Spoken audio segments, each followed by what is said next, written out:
En capítulo deportivo, como lles digo, a vista posta no Club Deportivo Estradense, que se desplaza este domingo para afrontarse ao Cruceiro de Ío. Será un partido a vida ou morte para o Club Deportivo Estradense, que ten que gañar e agardar que non faga o mesmo o Choco, que sería o rival directo para ocupar o segundo posto da regional preferente no seu Grupo Sur, que dá directo ao ascenso á terceira división. Xa saben que a semana pasada ascendía o Portonovo. O partido poderán seguir vostedes aquí o vindeiro luns, como sempre, en Estrada Televisión, en diferido, e co patrocinio da Pastelería Mimela e da Concellería de Deportes do Concello da Estrada. Por certo, lembrense as dificultades que tivo o Club Deportivo Estradense para empatar co Choco, para empatar co Cruceiro precisamente aquí na Estrada. Eso sí, nun día especialmente duro a nivel climatolóxico. Foi aquel famoso partido da nevada e, polo tanto, coa neve e co branco como protagonista no campo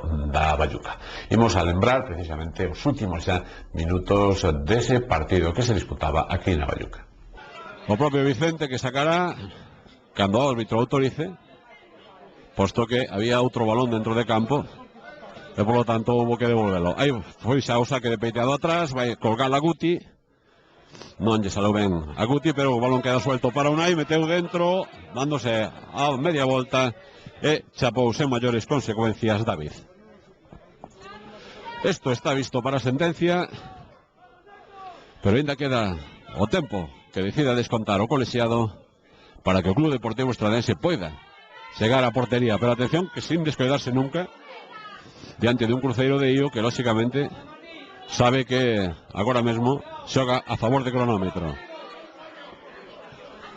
Marcos intentaba buscar a Hugo e será saque de banda favorable ao Club Deportivo Estradense.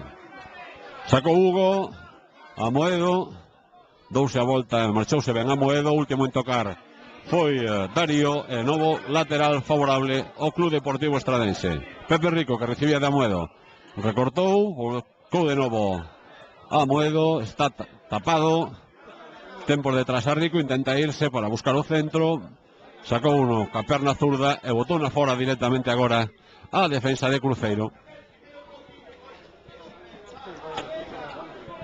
Unha vez máis Amoedo para o saque dende esta zona, unha vez que abandonou o Fafo campo, agora é Amoedo que se move con absoluta liberdade polos dous lados.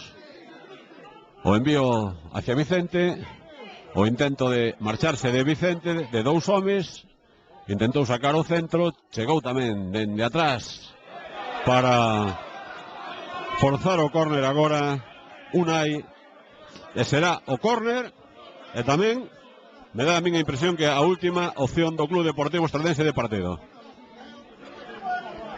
Os momentos psicolóxicos sempre, Marcos para o saque.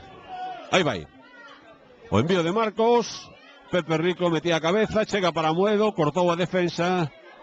Hai un home de Cruceiro caído dentro de área, xa se levantou e final. Final do partido. Xogadores a túnel de vestiarios e rematou o encontro na Bayuca co resultado final.